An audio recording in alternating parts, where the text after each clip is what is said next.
Yo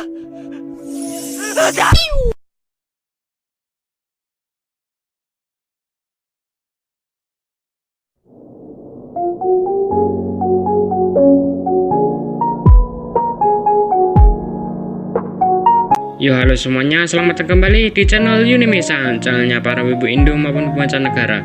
Dan channel yang akan membahas dari rangkuman anime, meme anime, dan seputaran anime. Sebelumnya maaf karena jarang upload, ya seperti biasa admin sibuk banget. Dan admin minta maaf, kayaknya admin gak bisa lanjutin anime Spy X Family. Sorry. Kali ini admin akan merangkum membahas anime movie berjudul Bubble. Dan tanpa berlama-lama lagi, siapkan kuota atau wifi kalian dan pilih posisi rebahan yang nyaman. Mau duduk tidur renang atau kayang? Terserah. Dan ini alurnya.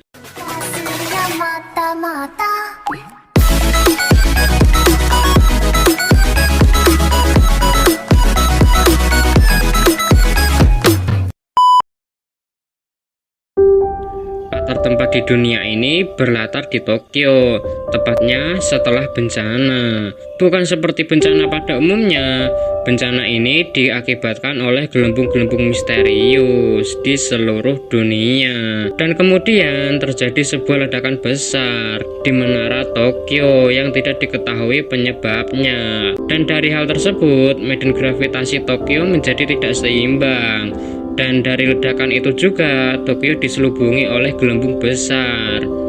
Dari sekian tempat fenomena gelembung selesai, kini hanya Tokyo yang masih mengalami fenomena tersebut. Setiap gelembung yang pecah berubah menjadi air dan membuat Tokyo menjadi banjir. Baik ilmuwan lokal maupun mancanegara tidak bisa memecahkan fenomena tersebut. Kini Tokyo menjadi kawasan terlarang untuk dimasuki. Namun para anak-anak yatim dan piatu menjadikan Tokyo sebagai tempat tinggal dan arena bermain mereka. Mereka menjadikan kawasan terlarang tersebut sebagai tempat parkur atau battlecore 5 versus 5. Dan yang menang akan mendapatkan persediaan kebutuhan sehari-hari. Kembali ke alur utama, tim dari MC kita, Blue Blaze, sedang melawan tim lain. Dan singkat cerita, Blue Blaze memenangkan pertandingan tersebut. Oh ya, ini MC kita, Hibiki, dan anggotanya. Mereka pun merayakan kemenangan mereka di markas. Seperti MC Cool kebanyakan, Hibiki lebih suka menyendiri. Makoto mencoba menemaninya, tapi dia ditinggal karena Hibiki mendengar suara, tepatnya nyanyian di menara Tokyo. Shin, pelatih tim BB atau Blue Blaze, mengikuti Hibiki. Kembali ke Hibiki, dia mencoba mencari suara di atas menara, tapi yang terjadi, Hibiki malah terjatuh. Beruntungnya seorang gelembung menyelamatkan Hibiki. Gelembung tersebut berubah menjadi wanita muda. Dan saat ia mencoba menyentuh Hibiki, tangannya berubah menjadi gelembung. Gadis misterius.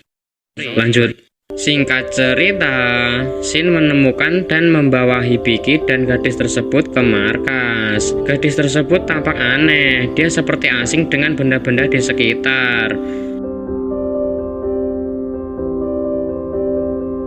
Singkat cerita, Hibiki diberi tanggung jawab untuk menjaganya. Gadis itu pun diterima baik oleh tim BB. Malam harinya, ia masuk ke dalam kamar Hibiki. Dan saat ia mencoba menyentuh Hibiki, tangannya berubah menjadi gelembung lagi. Akhirnya Hibiki mau berlatih dengan timnya. Gadis itu juga sering mengikuti Hibiki, dan saat gadis tersebut bermain-main, dia mendengar dan bahkan menyanyikan nada yang hanya bisa didengar oleh Hibiki. Singkat cerita, Hibiki memberi nama gadis tersebut Uta. Singkat cerita lagi, Shin menemani Makoto yang sedang meneliti. Oh ya, Makoto ini seorang peneliti, dan dari sini ternyata Shin adalah seorang pemain parkour hebat, sampai kecelakaan pun terjadi. Hari-hari pun berlalu, kini tim Undertaker muncul dengan peralatan canggih mereka, dan dengan mudah mengalahkan tim Mad Lobster. Malam pun tiba, Shin beralih ke Uta yang dibacakan cerita Putri Duyung oleh Makoto. Uta pun menyamakan cerita Putri Duyung tersebut dengan dirinya, Hibiki sebagai pangeran dan Uta sebagai Putri Duyung. Singkat cerita, Uta pun masuk ke dalam tim BB karena potensinya bermain parkour. Tanpa mereka sadari, mereka diamati oleh tim Undertaker. Shin pun beralih pada Hibiki di tempat rahasianya. Tanpa Hibiki sadari, Uta mengikutinya.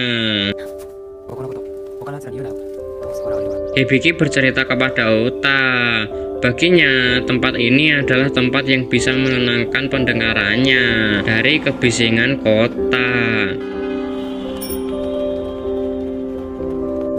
Karena itulah Hibiki selalu memakai headset. Sejak lahir, Hibiki mempunyai pendengar yang sangat sensitif. Dokter-dokter pun tidak bisa untuk menyembuhkan Hibiki. Sampai akhirnya Hibiki pun dikumpulkan bersama anak-anak yang mempunyai penyakit seperti Hibiki di Menara Tokyo. Sampai tragedi ledakan pun terjadi. Hibiki berhasil selamat, tapi dia tidak bisa mengingat kejadian pastinya selain sebuah suara yang misterius. Mendengar hal tersebut, Uta menyanyikan nada buatannya sendiri.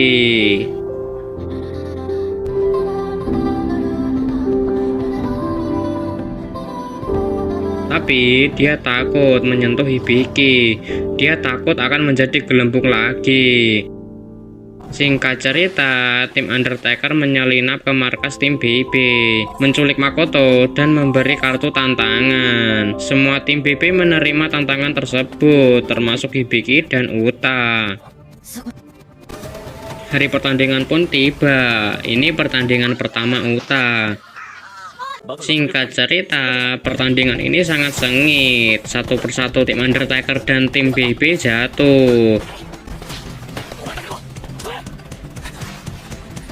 Sampai Hibiki dan Uta memenangkan pertandingan tersebut.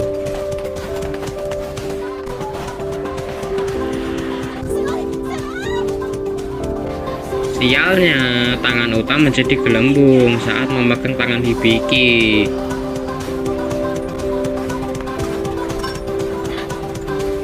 Pertandingan pun selesai dan Makoto berhasil diselamatkan. Semua orang merayakan kemenangan tim BB.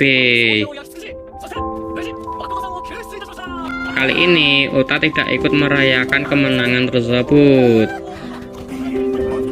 Shin beralih pada Uta. Suara misterius menyuruh Uta menjadi gelembung lagi. Hibiki yang khawatir menyusul Uta. Hibiki memberi Uta hadiah dan berterima kasih.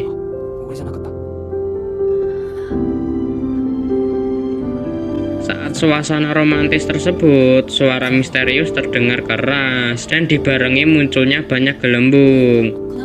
Makoto menyadarinya fenomena gelembung kedua akan terjadi lagi. Gravitasi semakin tidak stabil di sisi Uta dan Hibiki. Saat Uta akan terjatuh, Hibiki refleks memegang jaket Uta. Sampai akhirnya Hibiki tahu wujud Uta yang sebenarnya. Salah satu gelembung dari tubuh Uta mengenai Hibiki. Dan dari sini Hibiki melihat ingatan Uta yang mengikuti Hibiki dari kecil. Dan ini adalah hari terakhir Uta bertemu Hibiki. Uta berencana untuk kembali dan menghentikan bencana ini sendirian. Saat akan mengejar Uta, Hibiki ditangkap dan dilempar oleh gelembung ke dalam pusaran air. Beruntungnya Shin menolongnya. Makoto sadar fenomena aneh ini dimulai setelah kehadiran Uta di sekitar mereka, dan juga terdengar lagu yang hanya bisa didengar oleh Hibiki dan Uta yang ternyata berasal dari menara. Di sisi Uta, dia menyanyikan nada untuk masuk ke dalam gelembung. Hibiki menyadarinya dan bergegas menyusul Uta. Di sini ada sedikit konflik antara ketua dan Hibiki. Akhirnya semua anggota tim BB menyelamatkan Uta dengan bantuan alat-alat dari tim Undertaker.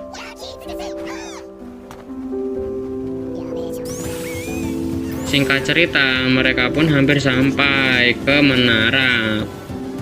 Tapi tiba-tiba gravitasi sangat tidak stabil dan muncul dua lubang hitam sekaligus.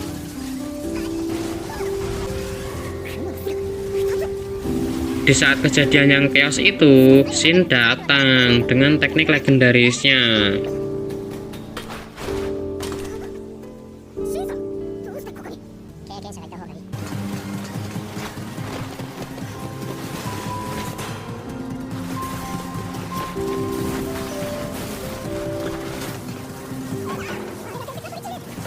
Mereka semua bahu-membahu untuk mencapai menara.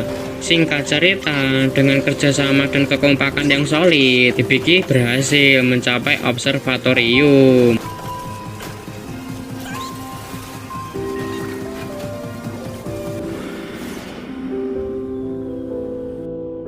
Anehnya, keadaan di sana sama persis seperti 5 tahun lalu ketika hujan gelembung turun. Dia melihat dirinya juga, dan kini Hibiki mengingat semuanya. Dan ternyata Hibikilah penyebab ledakan tersebut. Dia membuat gelembung merah marah. Atau keluarga dari Uta.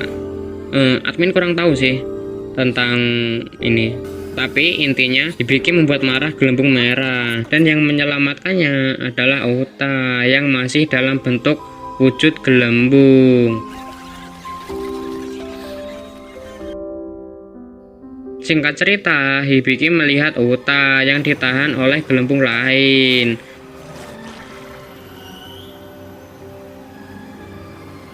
Gelembung merah yang lain juga mencoba menangkap Hibiki. Setelah melihat Hibiki tertangkap, Uta memaksa keluar dan menyelamatkan Hibiki.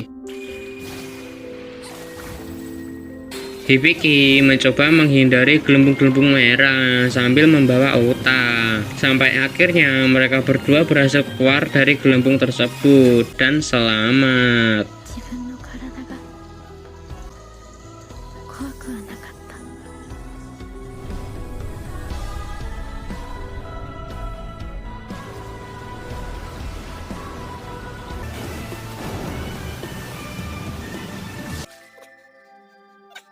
Sebagian tubuh Uta menjadi gelembung, tapi dia tidak menyesal sedikit pun. Uta bahagia dapat bertemu Hibiki.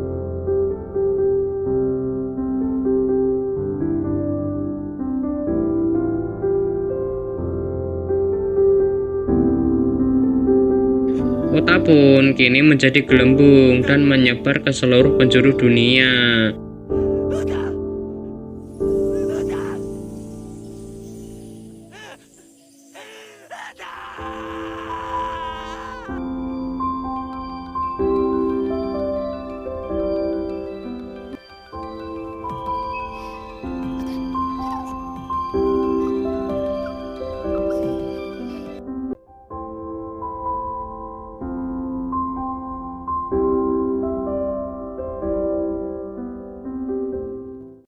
Sekarang kota Tokyo kembali normal dengan pembangunan yang dimulai kembali. Anime ini diakhiri oleh tim BB atau Blue Blaze yang melakukan pertandingan, dan Hibiki yang ditemani oleh Uta. Aneh. Dan anime Bubble pun selesai.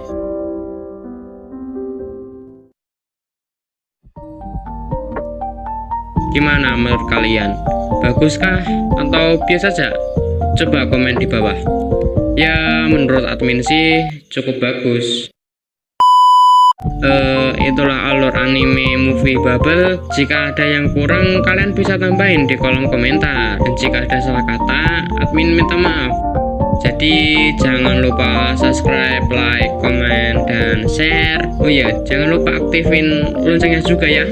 Oke, watashi no nama wa Yusufu desu. Arigatou gozaimasu. Soshiteo aishimasho.